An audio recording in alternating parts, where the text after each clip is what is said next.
Hola, muy buenas noches. Es un gusto que nos acompañen. El día de hoy tenemos el gusto de presentar a dos grandes juristas y personas que han estado trabajando muchísimo en materia civil. Esta noche tenemos como materia de la entrevista los derechos humanos en los procedimientos civiles y nos acompaña Guillermo Hernández Acosta, Jacobo Terrazas Trenti y, por supuesto, Norma Leiva, que por aquí hemos estado co-conduciendo estas últimas semanas y les mandamos un saludo de parte de Jackie Huerta, que ya está por acompañarnos muy probablemente en próximas semanas. Guillermo Hernández Acosta es licenciado y maestro en Derecho por la Universidad Nacional Autónoma de México. Cuenta con dos especialidades, una en administración con enfoque al Consejo de la Judicatura Federal y otra en Derecho del Trabajo y Justicia Laboral, ambas por la Escuela Judicial Federal de Formación. Así también cuenta con diversos diplomados y cursos impartidos principalmente por la Suprema Corte de Justicia de la Nación y el Instituto de la Judicatura Federal.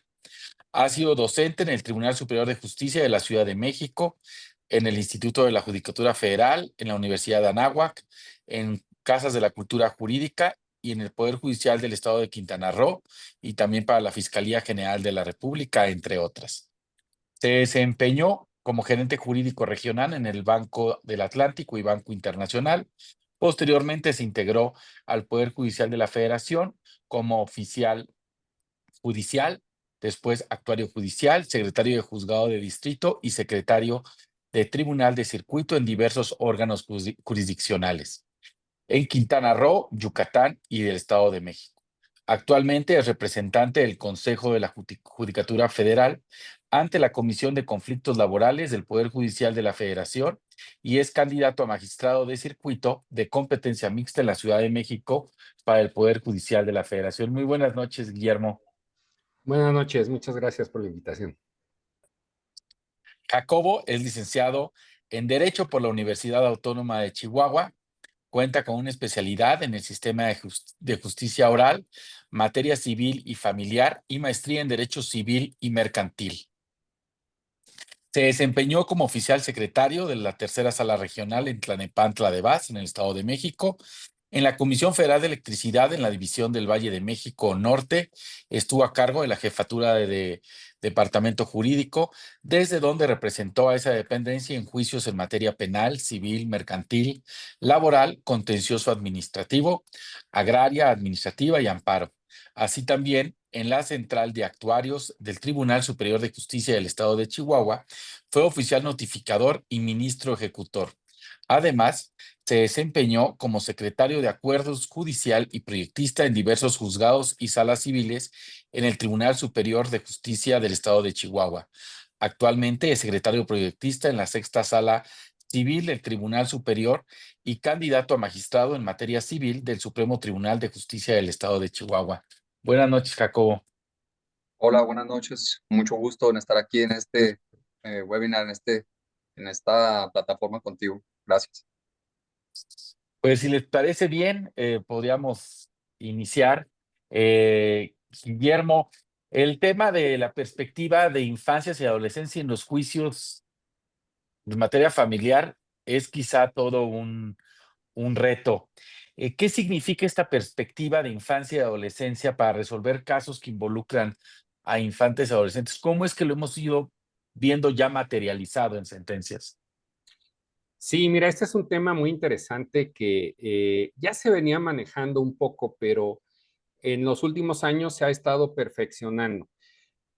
Cuando intervienen infantes, ya sean niños, niñas o adolescentes, en cualquier procedimiento jurisdiccional, existe una tutela especial que va más allá de una suplencia de la queja, que va más allá de ayudar a los menores.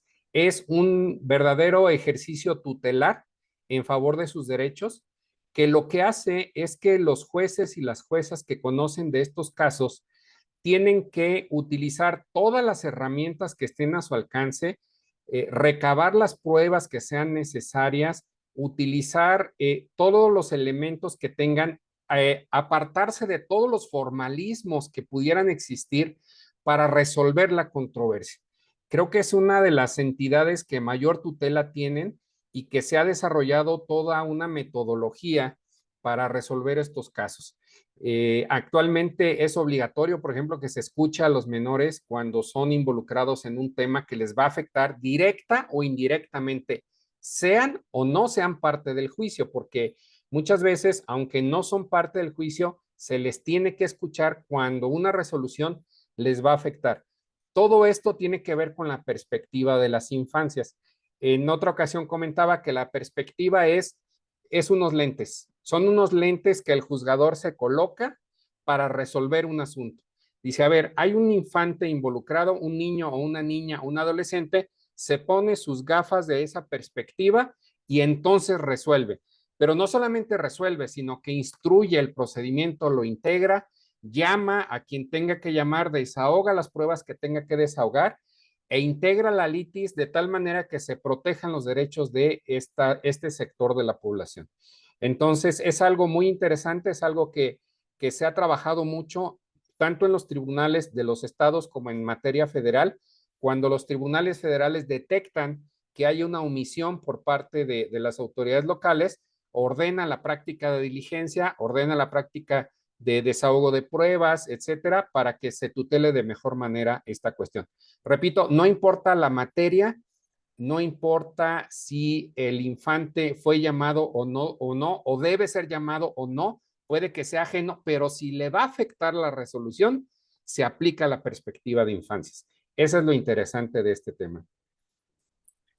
Gracias, Guillermo. Y sin duda, en esta parte de aplicación de esta perspectiva y de derechos humanos de la infancia, sin duda hay temas de tensión, de vulnerabilidad en estos juicios en los cuales tiene que haber un equilibrio. Y Jacobo, me gustaría preguntarte, en este tipo de casos, ¿cómo lograr el equilibrio y el rigor jurídico con la sensibilidad social y humana que se necesitan en este tipo de casos?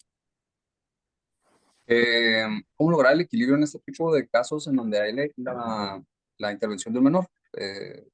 Así es. Estamos. Mira, para empezar debemos de partir de un hecho fundamental, que el interés superior del menor es uno de los principios que nos dan la oportunidad a nosotros los juzgadores para poder meter las manos al juicio y enmendar cualquier falla procesal que se pueda vislumbrar o que se pueda ver, ¿verdad? Pero ante todo, necesitamos nosotros partir de un principio de humanidad en donde nosotros, tanto los jueces como los magistrados, veamos que no somos autómatas o reyes de la verdad eterna y que tengamos el valor para al analizar el caso en concreto, no solamente aplicar la ley, sino tener el coraje de reinterpretarla y poder salvaguardar los derechos de ese menor. Es algo que es muy esencial porque en ocasiones incurrimos en el error de hacer hermosos papeles con tecnicismos jurídicos muy elaborados, pero que esa belleza pues tiene un costo social enorme al no habernos puesto en el lugar del menor y haber previsto que estamos afectando los derechos que le corresponden dentro del proceso.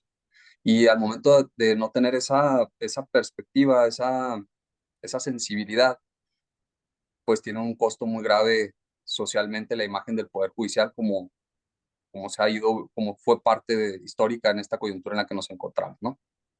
Entonces, en conclusión, yo podría decir que la manera correcta en que podamos lograr una coordinación es que no somos máquinas del derecho encaminadas a hacer un tecnicismo o palabras que quedan fuera del alcance y comprensión no solamente del menor, sino de la población en general, sino que somos seres humanos que tenemos que tener el coraje de recordar que el derecho es para buscar la armonía, no para entorpecer y hacer las cosas más arduas de comprender.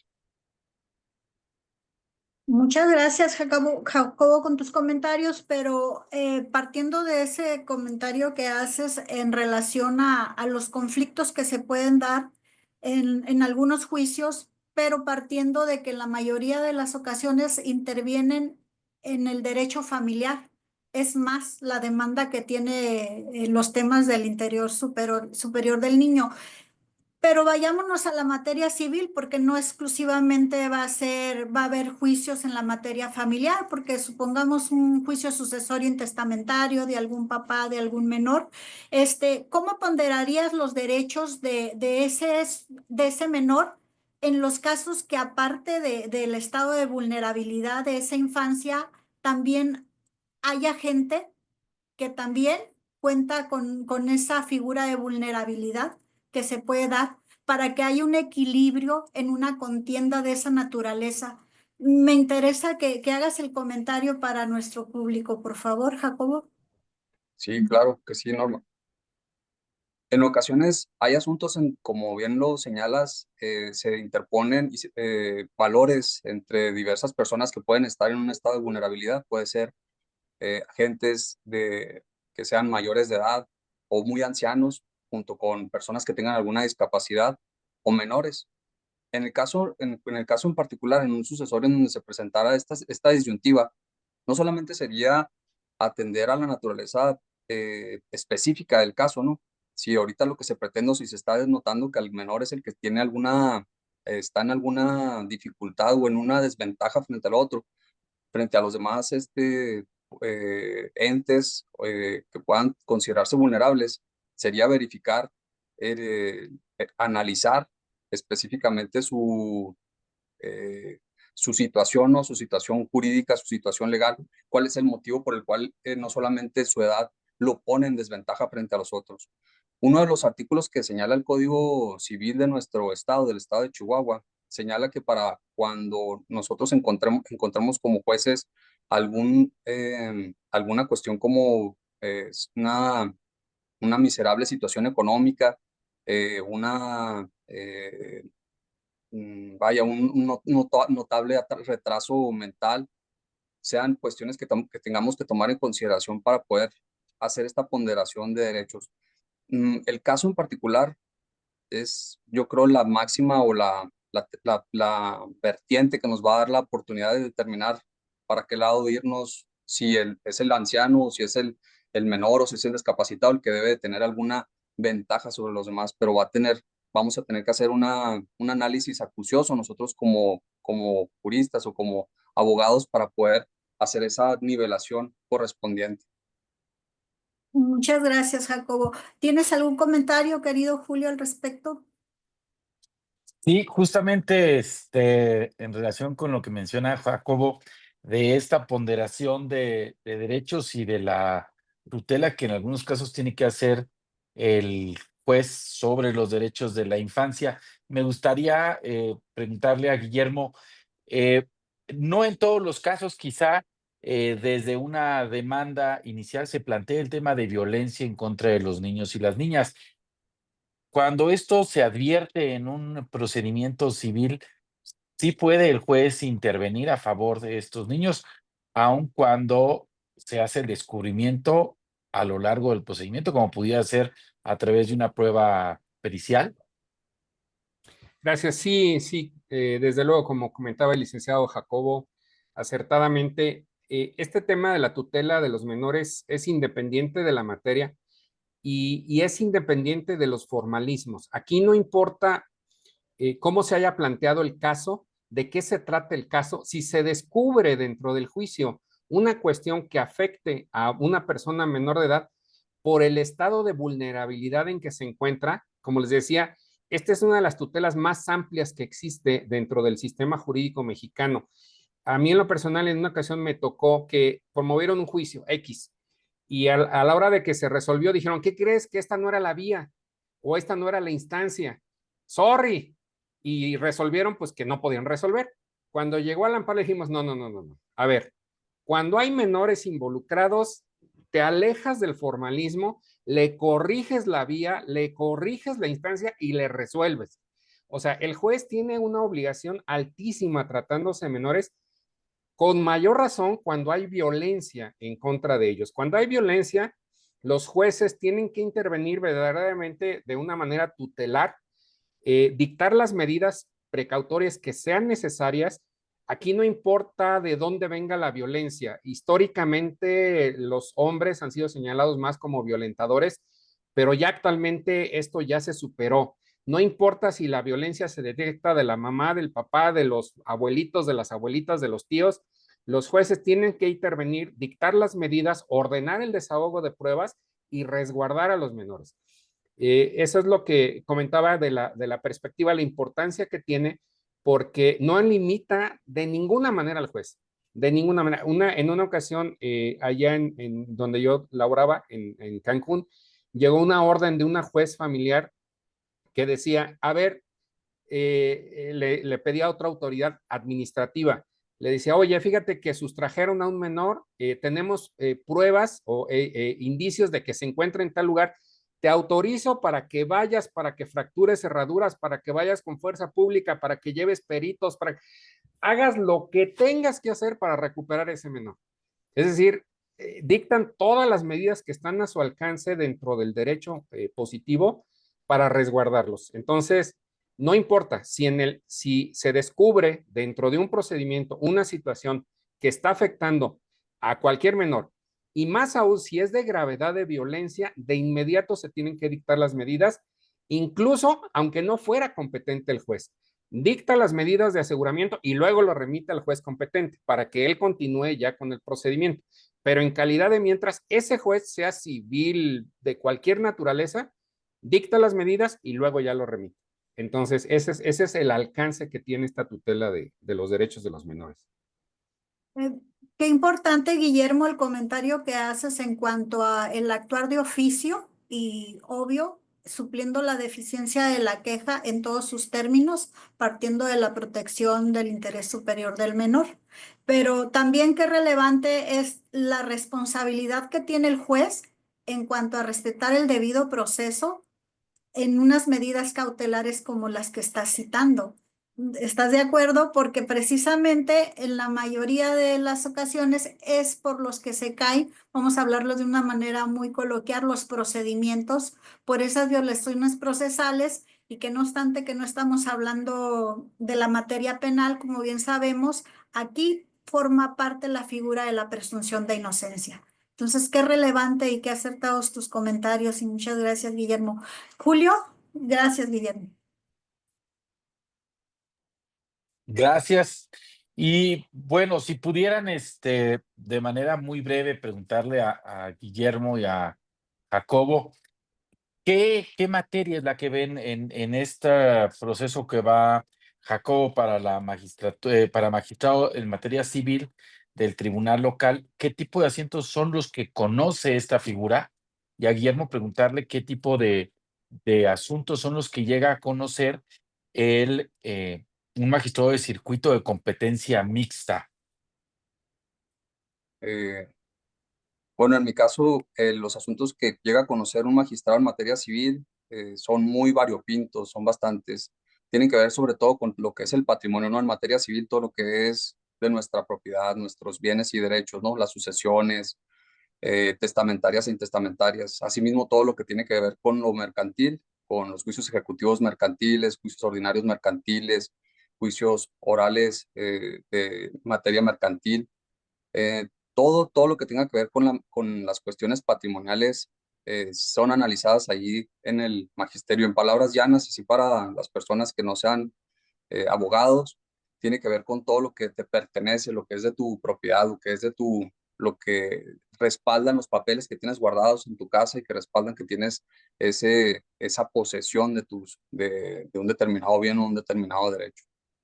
Y hablándolo en términos eminentemente jurídicos, técnicos jurídicos, pues todos los juicios, todas las acciones civiles que prescribe o que señala el Código de Procedimientos Civiles del Estado de Chihuahua, y así como el Código de Comercio atinente a la materia mercantil.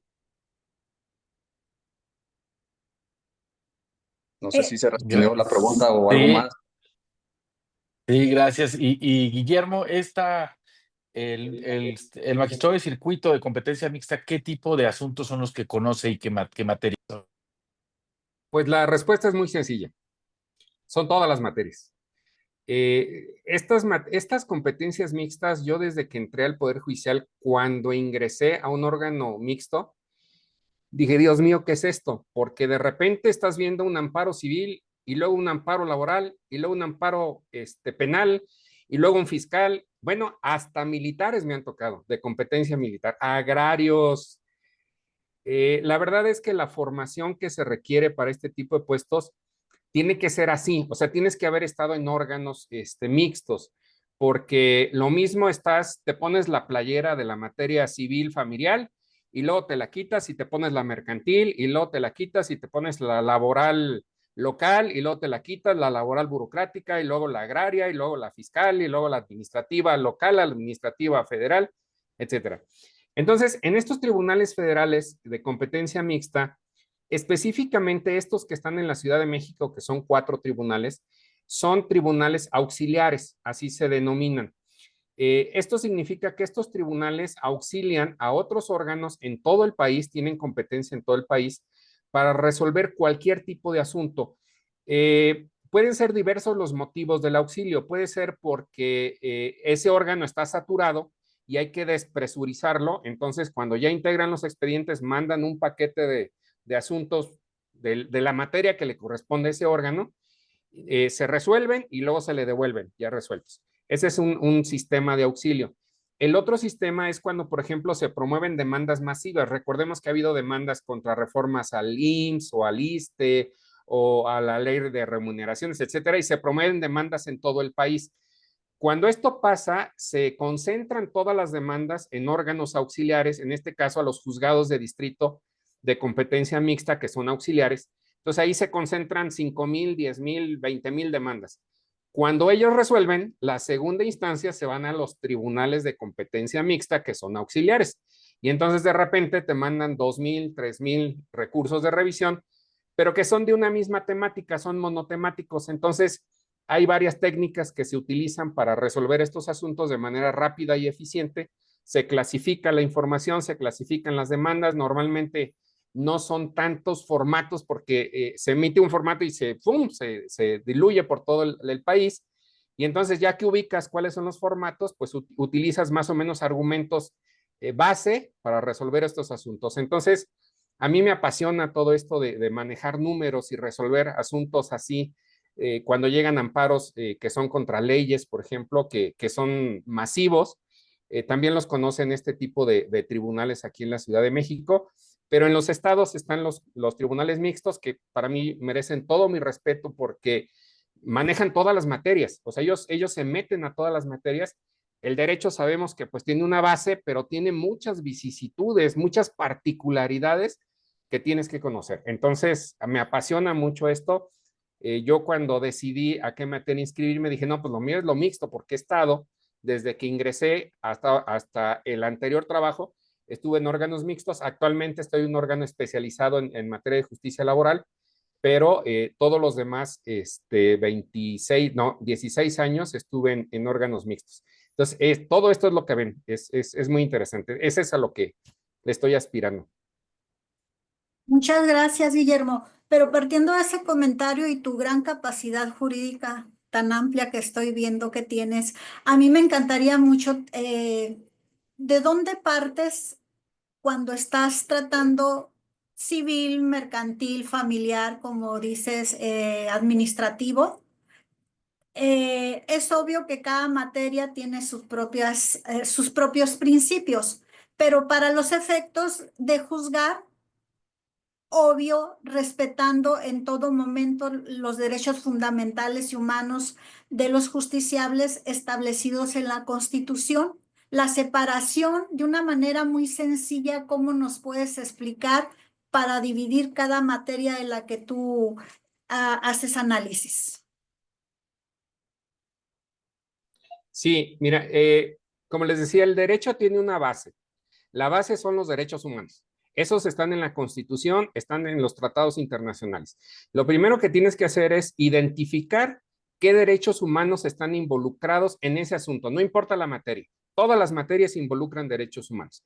Ya que identificas esas normas constitucionales y supraconstitucionales, que son los tratados internacionales, haces tu marco normativo. A ver, todas estas normas me van a regir aquí. Después te vas al procedimiento. Los procedimientos, eso sí, son muy comunes. Son reglas procesales, tienen principios generales. Esa base la tienes que dominar. Entonces, todos los procedimientos tienen más o menos las mismas reglas, tienen las mismas etapas con ciertas características. Entonces, tienes derechos humanos, tienes normas procesales, esas son las que te van a regir. Y ahora sí, teniendo esa base, te vas a cuáles son las particularidades del caso. A ver, esta es materia civil, bueno, es estricto derecho, pero es materia familiar, entonces vamos a tutelar a menores, a personas en estado de vulnerabilidad, etcétera. Si es la materia laboral, vamos a tutelar principalmente a la parte trabajadora por esta distinción que ha hecho la norma. Si estás en materia penal, aquí ya se equilibró la cosa porque hay que tutelar tanto a la parte acusada, imputada, como a la víctima. Aquí el juez tiene que buscar un equilibrio entre ambos derechos para que no se recargue sobre uno, para que no le jale la cobija a uno al cobijar al otro, ¿no?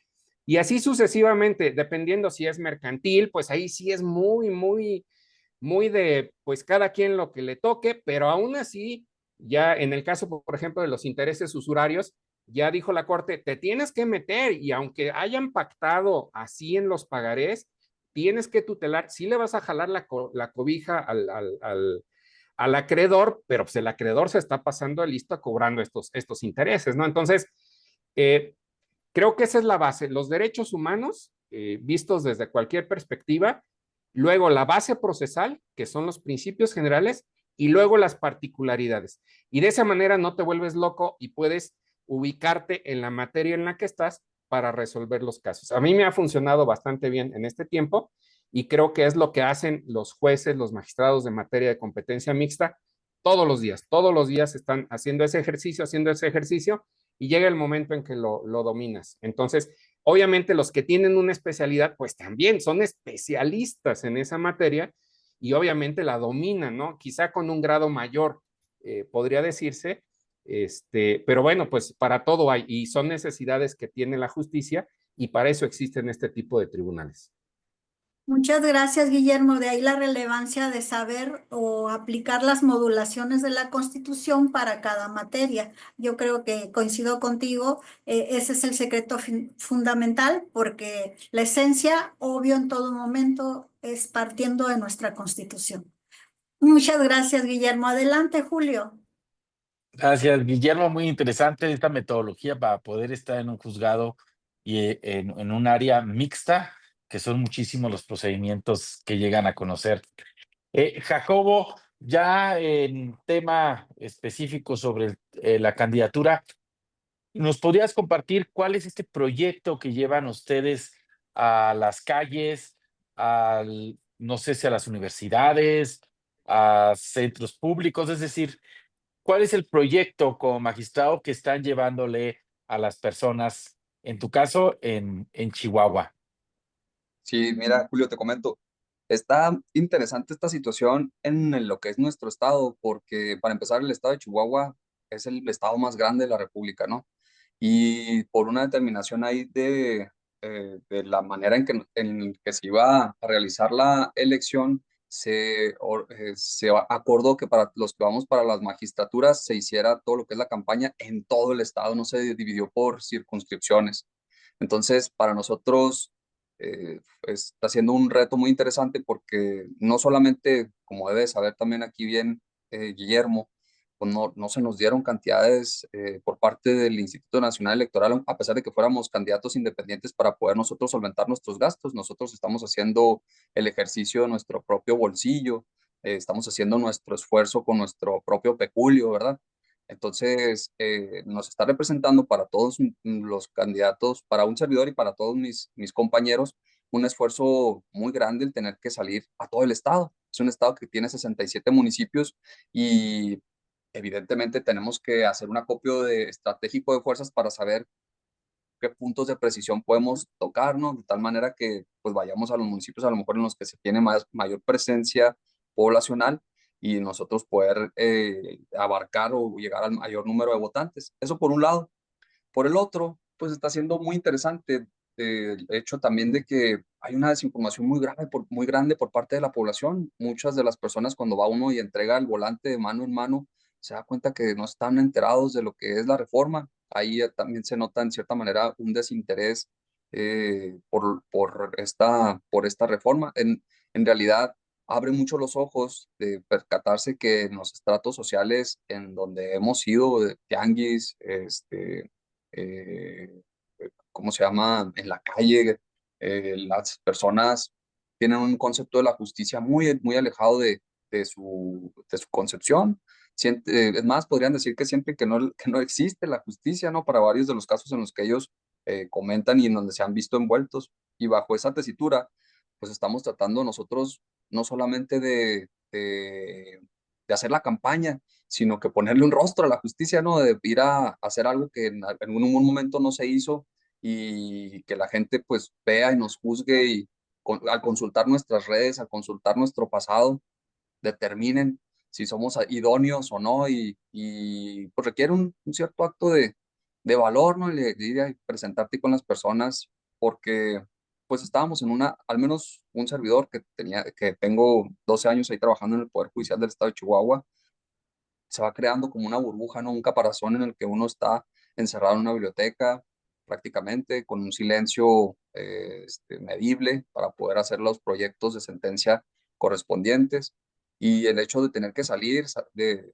ir a tocar las puertas de las casas, el dar la mano a las personas, escuchar algunas de sus inquietudes y a la vez en un lenguaje sencillo, claro, accesible, cotidiano, explicarles de qué va la reforma, qué hace un juez, qué hace un magistrado, porque son impotentes sus sentencias, que para ellos no es una sentencia, porque tampoco eso lo dominan, para ellos es un papel, porque es potente ese papel, porque tienes que tener esa participación o tú como ciudadano salir a participar y dar tu voto para que los papeles que se emitan sean tendientes a dar a resolver conflictos y a dar armonía y no a entorpecer el acceso a la justicia, no ni a defender un sistema que por las condiciones que ustedes quieran señalar, ¿verdad? Aquí los panelistas, pues derivó en una reforma constitucional que implicó que fuéramos electos o que fueran electos los jueces y los magistrados. Entonces, básicamente, ese es el panorama. Y no sé si eso difiera, me parece ahorita interesante por ser el estado más grande, qué diferencias haya allá con ustedes, ¿verdad? En la Ciudad de México, donde está un poco más compacto todo, pero a la vez ustedes tienen otro factor que es una población mucho más grande, ¿verdad? Así Eh, es, así es. Adelante, Norma, por favor. sí.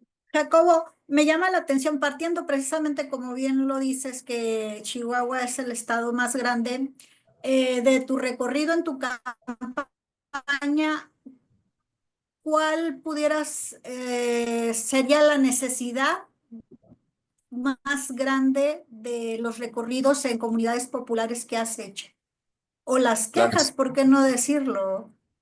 Las las que demandas que pudiese tener la población. Exacto, Las por demandas favor. que pudiese tener la población, sí, perdón, eh, las demandas así que podría decir que tiene la población, sobre todo, es que sienten que hay un mayor favoritismo para las personas que cuentan con dinero, para el capital económico. Ellos dicen, en su manera de hablar, que el capital económico es el dueño no solamente del pleito, o gana el pleito, o tiene a los mejores abogados, sino que también gana la narrativa y gana hasta la manera en que se ve el derecho y que también forma ya precedentes con base en los cuales pues, van a proceder ya todos los demás juzgadores a actuar. Entonces, dicen, no hay un equilibrio, ¿no? En cuestión de justicia. Y luego, por otra parte, pues dicen que ya todos ya están puestos, dice, ya sabemos quiénes van a ser los que van a quedar, no creemos en este sistema, siempre el dedazo es el que llega.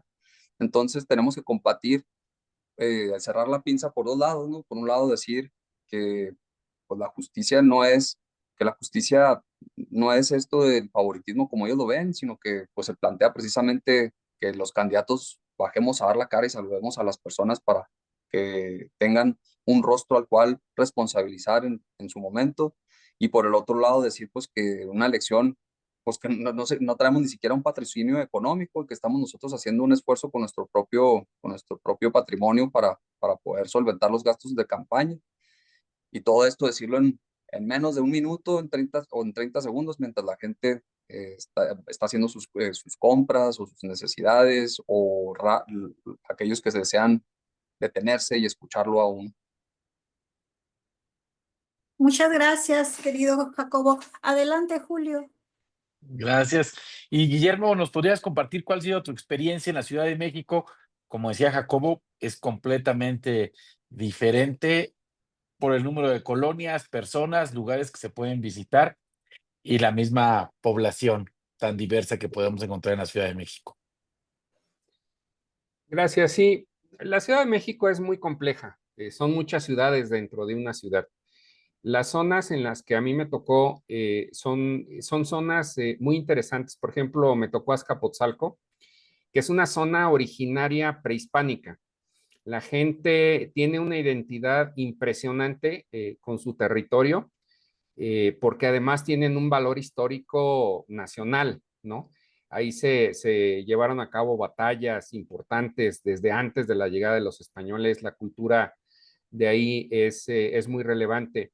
La gente, pues es un poco desconfiada, como toda en el país, pero una vez que tú te acercas con ellos, efectivamente yo coincido en que hay un gran desconocimiento, decir, bueno, ¿y ustedes quiénes son? ¿Qué están haciendo aquí? O sea, ¿quién los trajo o qué? Porque yo lo que veo es que hay una gran dificultad en diferenciar lo que son las competencias federales con las locales de entrada, lo que son las fiscalías con los propios tribunales. De repente piensan que nosotros somos ministerios públicos o que somos policías incluso de repente. Como en el discurso político se maneja todo como una unidad, como el sistema de justicia, entonces cuesta mucho hacer esa diferenciación. Una vez que tú tratas, porque como dice Jacobo, es muy poquito el tiempo que tienes para captar su atención y transmitir tu mensaje, pero una vez que logras hacerlo, hay un verdadero interés. Entonces surge una inquietud. Y a mí bueno, y dígame, ¿y quién es usted? ¿Y por qué voy a votar por usted? Así te lo dicen. A ver, convénzame de que voy a votar por usted. Entonces, yo les hago una analogía muy sencilla. Le dije, miren, haga de cuenta que están convocando un concurso para manejar un avión, ¿ok? Entonces, pues vamos a participar y va a ver quién ganó, quién va a pilotar ese avión. Y a usted le van a decir, miren, tiene dos opciones. Se va a subir a este avión en el que lo va a pilotar una persona que acaba de terminar la escuela o que se dedicaba a otra cosa, a vender coches o a otra cosa, y ahora se va a dedicar a volar aviones y nunca ha volado un avión, nunca ha estado sentado en una cabina de pilotos. Esa es una. Y el otro es un piloto que ya ha volado aviones, tiene 25 años volando aviones, no se le ha caído ninguno, mire, no, vea su chasis de su avioncito, está muy bien, está funcionando, ya le cambiaron el avión porque vieron que no funcionaba, entonces son aviones nuevos. ¿En qué avión se subiría usted? ¿No? Yo represento el segundo caso. Yo tengo 25 años de experiencia ininterrumpida en impartir justicia en órganos como el que yo quiero acceder, haciendo lo que se hace ahí. Yo ya he estado sentado ahí, ejerciendo esa función. Cuando han faltado magistrados, entras en funciones o en suplencia, dependiendo. Yo ya he estado ahí, ya he resuelto casos paradigmáticos que no se publicitaban, lamentablemente, y eso ocasionó un alejamiento con la sociedad. De repente, el juez emitía su sentencia al tribunal y los medios, los políticos, los mismos abogados de las partes se encargaban de dar una versión que no corresponde a la realidad. Pero esa es la versión que llegaba a la gente. Eso es lo que, no, es que los magistrados se vendieron, es que son unos corruptos, es que son unos ineptos, es que qué barbaridad, mira, condenaron o absolvieron o lo que sea que hayan hecho, siempre va a haber alguien desconforme. Pero no salían los magistrados a explicar, no, a ver, espérate, eso no fue así, mira, te explico, con un lenguaje sencillo, claro, decir, pasó esto, por esto, por esto y por esto, y aquí está mi resolución. Eso no se hizo. Y eso ocasionó que la sociedad nos viera como les decían que somos. Entonces, yo creo que eso es lo más difícil de superar, quitar esa imagen, porque hace poco me decía un señor en la calle, oiga, ¿y por qué cobran las copias tan caras? Ah, caray, las copias no se cobran. ¿Cómo no? Si los abogados siempre me cobran 10,000 pesos para copias, 15,000 pesos para copias, 20,000 pesos para copias. Bueno, señor, entonces ya les tienes que explicar, ¿verdad? Que eso no lo cobra la justicia, eso lo cobran los abogados, que esa es otra parte que está pendiente ahí, el tema de la colegiación de los abogados, el tema de la reforma que afortunadamente ya la han anunciado públicamente, la reforma a las fiscalías, a los sistemas de justicia, de procuración de justicia, incluso al sistema de policías que ya intervienen como primeros respondientes en todos estos procesos penales. Esa parte, pues ahí viene, ¿no? Entonces, yo creo que es un proceso muy interesante que sí da cabida a todo el que se sienta capaz, véngase. Yo recomendaría a la gente, fíjense bien en qué avión se van a subir, qué experiencia trae el piloto, porque una vez que se suban ustedes en el avión, lo que les pase, ¿no? Ya no hay vuelta para atrás y van a ir arriba y van a ir en el aire. Y no hay de que, ay, ¿qué crees que no? Ya me arrepentí. Pues ya vas en el vuelo, compadre. Entonces, es mucho lo que está en riesgo. Lo mismo pasaría con un médico. Un médico tiene años de experiencia, hacen sus residencias, hacen sus prácticas para que puedan ellos ya ejercer su profesión de manera adecuada. Los especialistas, no se diga, son años y años y años y años, no nada más la licenciatura en medicina, son muchos estudios de especialidad, son muchos años de práctica que requieren para poder ejercerlo. Lo mismo sucede con los juzgadores. Entonces, yo creo que la gente sí tiene interés, le cuesta trabajo porque no nos aventamos muy tarde para esto, no nos lo permitían, nos aventamos muy tarde, no hay tiempo suficiente como para lograr, pero estamos haciendo nuestro mejor esfuerzo. Y los que pertenecemos al sistema, que queremos mantenernos, estamos tratando de salvar el barco, pero no a consecuencia de nadie, no protegiendo a nadie. El que sea corrupto, que lo metan a la cárcel, el que haga cosas indebidas, que lo denuncien sin problema.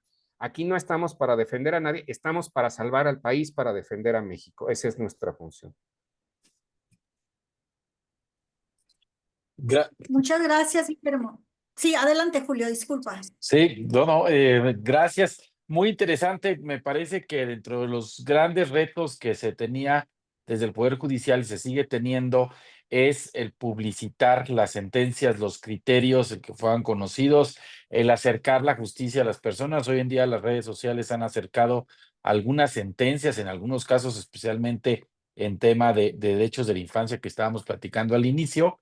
Y Jacobo, me gustaría preguntarte en el tema de esta oferta electoral que nosotros estamos conociendo a través de ustedes, los candidatos.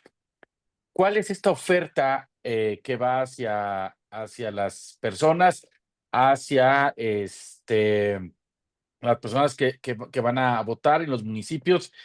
¿Qué es, con qué llega, no? Como decía Guillermo, pues aquí la experiencia son 25 años. ¿Cuál es esta oferta con la que están llegando? Interesante la palabra oferta. Mira,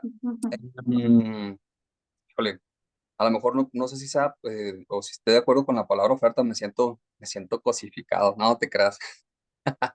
Mira, pienso que más que una oferta, el punto que lo que yo planteo o lo que yo les invito a las personas a que valoren al momento de escuchar al de la voz, es que se fijen en la trayectoria que pueden consultar ahí en mis redes, como lo están viendo ahí ahorita en este instante, de tal manera que entiendan que uno como operador jurídico no va a hacer el derecho ya está, el derecho ya se realizó mediante un proceso legislativo y el derecho ya tiene ahí un conjunto de años de estudio y que uno, al final de cuentas, como operador jurídico va a ser el que va a utilizar, emplear ese derecho en beneficio de la justicia, pero va a depender mucho también que se analice por parte, esa va a ser la obligación de la ciudadanía, del gobernado, que analice la personalidad de cada uno de nosotros como candidatos, en el hecho de que al ser un instrumento, al ser una herramienta, precisamente depende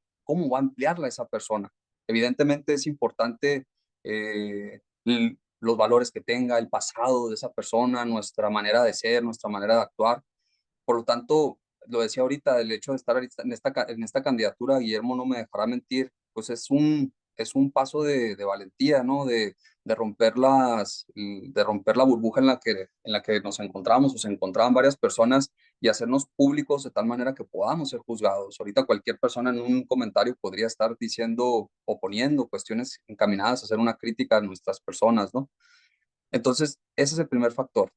Y en segundo, al ser la materia jurisdiccional una cuestión que está acotada a la aplicación de la ley y a ser el juez y el magistrado una persona que está destinada a la aplicación, a la ciencia del derecho, no olvidar pues que la ciencia del derecho debe propender a la justicia, ¿no? Entonces, lo que yo digo en mis discursos o como candidato es enfocarme en tres pilares esta candidatura. El número uno es que hagamos, al menos en la materia civil, en donde el plano de coordinación jurídica implica que las partes se supone que están en un mismo nivel, pues hagamos nosotros una interpretación, una justicia con más humanismo, con una interpretación más encaminada a analizar, verificar que la fuerza, por más de que se trate de una relación de coordinación, no son las mismas. No va a ser lo mismo cuando se pelea una persona que no tiene el mismo nivel económico con otra persona, o cuando sus condiciones específicas determinaron ciertas falencias en la celebración de un contrato o en la celebración de otro acto jurídico, ¿no? O en una responsabilidad civil subjetiva o de otra índole. Entonces, esa sería la primera, ¿no? Ser una justicia empática, con humanismo, ¿no? Que trascienda, que tenga el coraje de analizar el caso y no llevarnos todo mediante el formato o como autómatas, analizar el caso porque ya analizamos otros 5 casos bajo una misma perspectiva y no nos damos cuenta, pues, que no son los mismos, ¿no? Desde el momento que no son las mismas partes. El segundo, pues darle verdaderamente una publicidad a la manera o a los criterios que uno como juzgador o magistrado va a tener. De esta manera, permitir que la población o que la gente que votó por uno sepa cómo se está resolviendo determinados asuntos y por qué se llegaron a esas conclusiones. Y tener esa cercanía que no permita esos sesgos por parte de los intermediarios, que podrían ser los abogados postulantes o las coyunturas políticas o sociales que se den en cierto momento. Y el tercero, no menos importante, es que no olvidemos que nosotros, si llegamos a estar en un cargo en donde uno se convierte en un superior jerárquico, pues no es un título nobiliario, ¿no? La magistratura no es convertirse uno en un ser ya omnipotente con todas las facultades para decir que lo que él sabe es lo supremo y nadie más puede contradecirlo.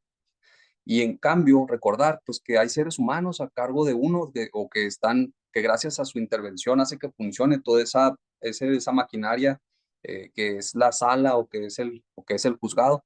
Y con ello, pues se genera un ambiente sano en donde nosotros podamos desenvolver nuestra personalidad laboral adecuadamente, sin acoso, sin un ambiente nocivo para las personas, porque si tenemos un ambiente de trabajo sano, evidentemente la justicia va a tender a que se hagan resoluciones correctas, ¿no? A que se trate verdaderamente de solucionar el conflicto, porque no podemos ser candil de la calle y oscuridad de la casa. Entonces serían esas tres propuestas. Muchas veces incurrimos en el error de decir, no, pues voy a tratar de ser imparcial, voy a tratar de tener las puertas abiertas. Creo que no pueden ser esas ofertas, como lo comentabas ahorita, Julio, porque son cuestiones que ya están en la ley, son cuestiones que están en el sentido común, son cuestiones que que nos enseñaron nuestros profesores desde la carrera. Es decir, no puedes ofrecer eso porque eso se tiene que traer. Si verdaderamente eres un servidor público y tu intención es ser un juzgador o un magistrado, tienes que tener el deseo de servir a las personas. Y también no es válido decir de que pues uno no es político, porque desde que uno es un servidor público se convierte en político, puesto que la palabra política ha sido tergiversada. La política, si nosotros atendemos al diccionario de la Real Academia Española, nos vamos a poder percatar que significa ser urbano, ser educado, ser servicial con las personas. Entonces, nosotros los servidores públicos somos los verdaderos políticos, no aquellos que se encuentran o que van a esas reuniones hermosas y fancies, bien vestidos, y donde se tratan cuestiones como tipo House of Cards o otras series de, televisión donde a ver quién es el más astuto para llegar a tergiversar las cosas y doblegar ¿cómo se llaman? Las voluntades de otras personas. No, es servir. Y con ello, entonces, centraría, repitiendo mi candidatura en esas tres cuestiones, ¿verdad? Una justicia humana, empática, que tienda verdaderamente a analizar la particularidad del caso y que verdaderamente se dicte justicia sin favoritismos y sin estereotipos ni prejuicios, que se le dé una publicidad, audiencias periódicas para que se determine a la población cómo se resuelve, por qué motivo determinados asuntos, y finalmente un sano ambiente laboral en donde no olvidemos que nosotros somos seres humanos. Mientras no intervenga la inteligencia artificial y mientras todavía nosotros seamos una herramienta importante en esta creación, este proceso jurídico para administrar justicia, pues que somos humanos. Ya si después entra la inteligencia artificial o empieza a haber los programas suficientes para empezar a suplir nuestras intervenciones intelectuales y jurídicas, pues bueno, ya será otro momento, ¿no? Aunque creo que eso todavía falta mucho para llegar. Eso es otra cuestión para otra charla de este tipo. Así es, muchas gracias, Jacobo. Norma, por favor. Sí, Guillermo, partiendo de la trinchera en la que sigues estando hoy en día, me interesaría mucho cómo propondrías tú simplificar en la materia civil los procedimientos, porque ya ves que es una de las materias en las que los justiciables más se quejan por el factor de violar el tema del 17 constitucional de una justicia pronta y expedita.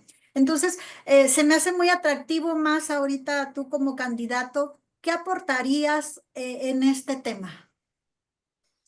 Gracias. La propuesta es muy sencilla.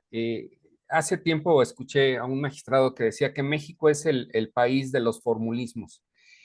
Tenemos una justicia excesivamente formulista, es decir, se basa en cuestiones que rayan en lo absurdo.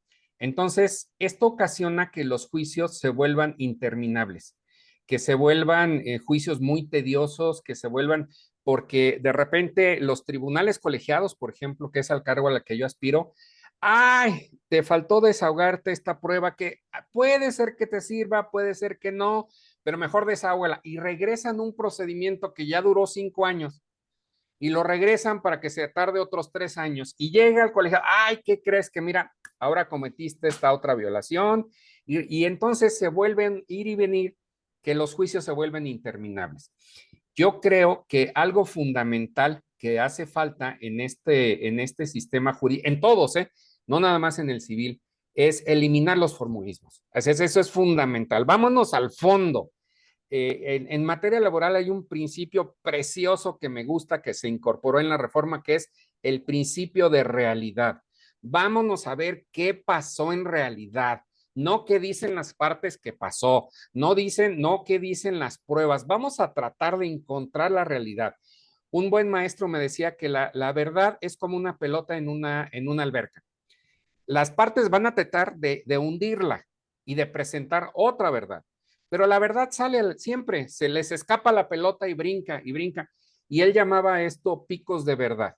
Decía, tú como juzgador tienes que analizar esos picos de verdad, porque las personas psicológicamente cuando se defienden o atacan, tratan de decir la verdad. Es algo muy curioso, tratan de decir la verdad, pero al mismo tiempo tratan de ocultarla. Entonces, la función del juez es, a ver, ¿cuál es la verdad que está implícita ahí? Principio de verdad. Alejémonos de los formulismos y vámonos al fondo. A ver, pero ¿tienes derecho o no tienes derecho? ¿Te quitaron o no te quitaron? ¿Debes o no debes? Siempre le he dicho, ¿qué pasa con las deudas? Las deudas se pagan. Punto. Así dice un amigo. Las deudas no se cobran, las deudas se pagan. Recibiste el dinero, lo tienes que pagar, compadre. No hay más. O sabes qué, le estás cobrando demasiados intereses, pues vamos a bajarle los intereses. Esa es la primera. La segunda, yo creo que algo que nos falta mucho en México es la conciliación. el tema de la conciliación profesional, porque lamentablemente en muchos procedimientos se desahoga la conciliación de, a ver, las partes llegaron a un arreglo, no, se acaba la conciliación. No, la conciliación tiene que ser por personas especializadas en temas de negociación y tiene que tener esa facultad de decirle, a ver, señor, véngase para acá. A ver, dígame, ¿a usted le entregaron la bicicleta, sí o no? No, pues que sí, ok. A ver, señor, ¿en qué condiciones iba la bicicleta? Eso es, a ver, sentarlos y vamos a ver, encontrar dónde está el punto de disenso para tratar de que negocien. No es, ay, arréglense ustedes y vean si se pueden arreglar. No, es meter negociadores especialistas en el área de conciliación y yo creo que esto solucionaría un 80% de los litigios si logramos una conciliación efectiva, hasta agresiva, si queremos verlo, para decirle, a ver, señor, mire, su juicio va a tardar tanto, le va a costar tanto, y al final, en lugar de cobrar los 100 pesos, va a cobrar usted 20 o 30 o 40, ¿qué le parece si ahorita le dan 50? Y con eso se soluciona, haciendo estudios actuariales, teniendo esa capacidad el negociador de hacer proyecciones, de decir, mira, aquí están las estadísticas, esto es lo que va a tardar su juicio, esto es lo que le va a costar, esto es lo que usted ganaría en este momento, si soluciona, etcétera. Entonces, la conciliación creo yo que es fundamental. Y ya como tercer elemento, que sería más hacia el aspecto interno, los tribunales sí perdieron algo que fue sensibilidad social. Yo utilizo mucho esa frase de cómo una sentencia puede cambiar tu vida. De repente los juzgadores se perdieron en los expedientes. Incluso en los juicios orales es algo increíble. Yo sostuve por ahí no la defendí, pero hice mi tesis de maestría diciendo cómo es posible que en la materia penal se obliga al juez a estar presente, porque dicen, solo el juez está viendo a los testigos y está viendo a cómo se están comportando las partes, entonces solo él puede juzgar. Pero en el amparo directo que conocen los tribunales colegiados, ahí revisas una videograbación mal hecha, que ni se escucha, y con base en eso emites una resolución. Entonces, creo que tenemos que volver a lo básico, tenemos que volver a lo esencial, a generar esa sensibilidad de que tu sentencia no está afectando un expediente, está afectando una vida, un patrimonio, un derecho a la salud, una vida, una libertad, un derecho a la educación, etcétera. En la medida en que los jueces y magistrados y ministros logren recuperar esa conciencia de decir, mi sentencia va a tener este efecto en este sector, en esta persona, en este individuo, en la sociedad, en ese momento va a cambiar la manera de resolver. Porque entonces ya no solamente estamos resolviendo expedientes, casos, estamos resolviendo vidas, estamos resolviendo situaciones. Yo creo que eso para mí es lo que yo puedo ofrecer, la experiencia que yo tengo, porque no solamente es en órganos jurisdiccionales, actualmente yo me encargo de juzgar la conducta de jueces y magistrados al interior de sus órganos. Me toca ver cómo se comportan con sus trabajadores. Hace poco recibí una demanda que decía, ¿cómo es posible que en un tribunal de donde se imparte justicia laboral no haya justicia laboral al interior del órgano? Eso es fundamental. La justicia debe ser hacia afuera y debe ser hacia adentro. Debe haber un comportamiento adecuado, ya decía el compañero, un adecuado ambiente de trabajo. Tiene que ser un ambiente cordial, pero con mucha responsabilidad, tanto para a quienes les prestamos un servicio, porque somos servidores públicos, les servimos a la gente. De repente jueces y magistrados como que ya no se sentían servidores públicos, ya son jueces y magistrados. No, eres servidor público porque te debes a la sociedad. Y a esa sociedad le tienes que abrir la puerta y le tienes que resolver sus dudas y lo tienes que encauzar. Si no es contigo, tú lo recibes y lo encauzas correctamente, pero no lo ignoras, no le cierras la puerta, no te encierras en tu cubículo y dices, ahí está mi sentencia y el que la quiera leer, que la lea y el que la quiera impugnar, que la impugne. No, señor, el tiempo ahora es salir, dar la cara y explicar. Yo creo que con que logremos eso en esta reforma, ya estamos del otro lado. Excelente. Gracias, Guillermo. Y sin duda la mediación, la conciliación va a tener un papel fundamental y que se va a fortalecer con esta nueva Ley General de Mecanismos Alternativos de Solución. Entonces yo creo que con eso va a ser un buen método para los efectos de simplificar la carga procesal que hay tanto en los órganos jurisdiccionales. Muchas gracias, querido Guillermo. Y Julio, adelante. Gracias. Pues para ir cerrando, si pudieran, Jacobo y Guillermo, podernos explicar en qué circunscripción están, qué boleta va a ser, federal, local, para que sepamos quiénes estamos siguiendo esta transmisión. Jacobo, si eres tan amable. Claro que sí, Julio, muchas gracias. En mi caso, estoy acá en el estado de Chihuahua. Mi competencia es por todo el estado de Chihuahua.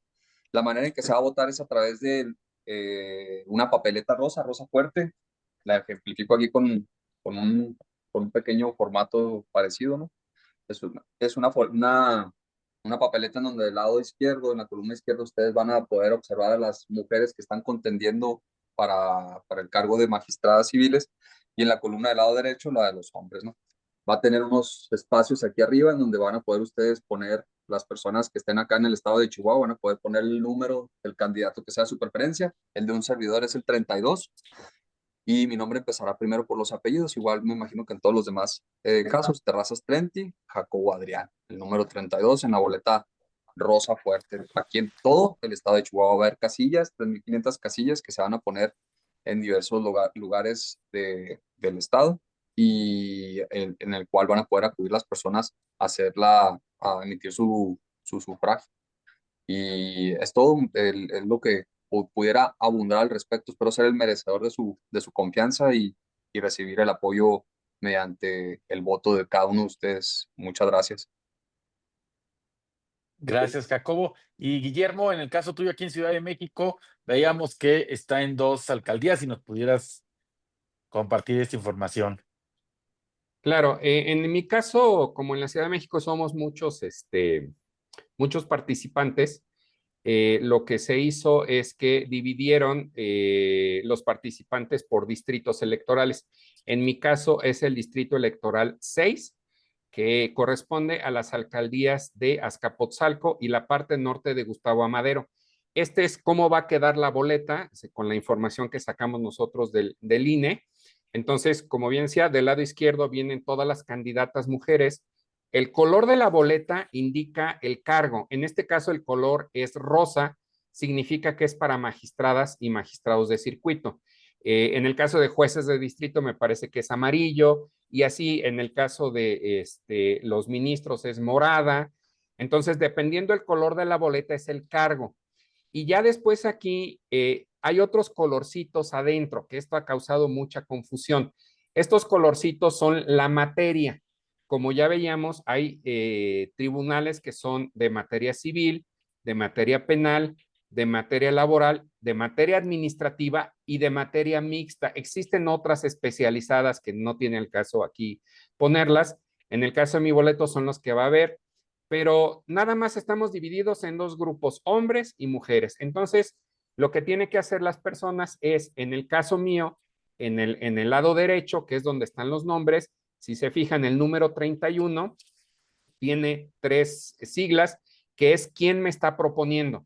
Recuerden que hubo tres instancias que propusieron candidatas: el Poder Ejecutivo, el Poder Legislativo y el Poder Judicial. En mi caso, los 3 poderes me consideraron apto para ocupar el cargo y me propusieron los 3 poderes.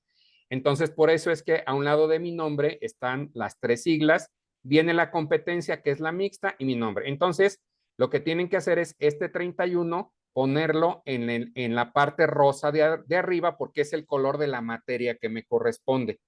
Entonces, boleta rosa, materia rosa, que es ándale, exactamente, ahí es donde va el número 31.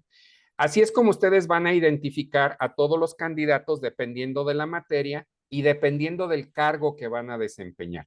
Hay incluso en el INE una liga para hacer un ejercicio, una simulación de voto. Yo les recomiendo que lo hagan, porque es muy importante que ese día ya lleven práctica, porque no es tan sencillo como una votación normal, por la cantidad de puestos y la diversidad de materias que existe. Aquí en la Ciudad de México, además de los jueces, magistrados, ministros, consejeros, magistrados del Tribunal Electoral y magistrados del Tribunal de Disciplina, se van a elegir a los del fuero común, que son magistrados, jueces y Tribunal de Disciplina de la Ciudad de México, que son los locales. Entonces van a ser, me parece que son 9 boletas las que se van a entregar aquí. Entonces es nada más diferenciar lo que les decía, unos son los federales y otros son los locales. Sabemos que es un ejercicio complicado, pero pues estamos abriendo precisamente las redes sociales, estamos utilizando estos medios para tratar de explicarle a la gente. Yo invito a todos y a todas las personas que estén interesadas a través de mis redes que me contacten, que me digan, tengo una duda, ayúdame, vente, lo hacemos vía virtual, no importa que no sean de mi distrito, no importa que no vayan a votar por mí, lo importante es que vayan. Este es un tema de que no podemos dejarlo así nada más, es un tema que compete a todos porque eventualmente todos estamos involucrados en un tema jurídico. Y el día que nos subamos al avión, vamos a querer que el piloto sea experimentado y tenga la capacidad de volarlo y llevarnos a buen término. De otra manera, pues nos estaremos arriesgando. Gracias. Muchísimas gracias, Guillermo, Jacobo, Norma, por supuesto. Gracias. Y ha sido un gusto compartir con ustedes esta noche, hablar de esta materia civil y los derechos humanos en materia de derechos de la infancia y la adolescencia y por supuesto de la experiencia que ustedes han ido teniendo a lo largo de esta campaña política. Muchas gracias a todos los que nos siguieron. Gracias, bonita Gracias a noche para ustedes. todos. Gracias. No, gracias, muy amables. Un honor haber estado con ustedes, licenciado Guillermo, Liculio, licenciada Norma. Muchas gracias desde acá, desde el seco y grande norte de Chihuahua, lugar seco y arenoso. No sé si sabían qué significa eso. Lugar de puro aire con arena. No, pero se sabe que es así. Y tenemos Así es. Muchas gracias, buenas noches y estamos a la orden. Hecho, que estén bien, hasta luego, muchas gracias. Hecho. Hasta Buenas luego. noches. Buenas Hasta luego. noches. Bye.